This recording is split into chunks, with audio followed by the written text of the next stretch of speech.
Hi everyone, it's Adele from REEP.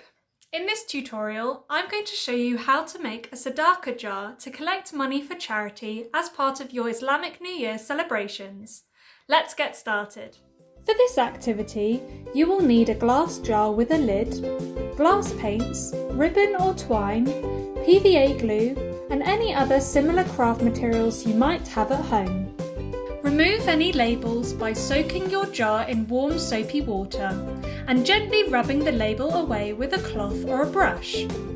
Dry your jar ready to decorate.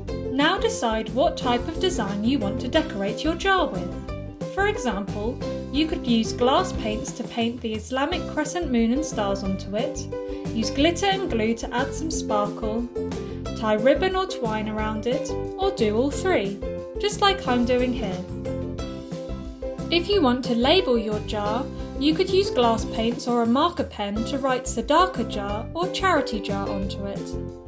Once you're happy with your jar decoration, put it on display so that you, your family and friends can put spare change into it as you walk by. After a couple of months, count out the money you've saved in your jar and donate it to your favourite charity. Make sure to share your jar creations with REEP by tagging us on Instagram and Facebook.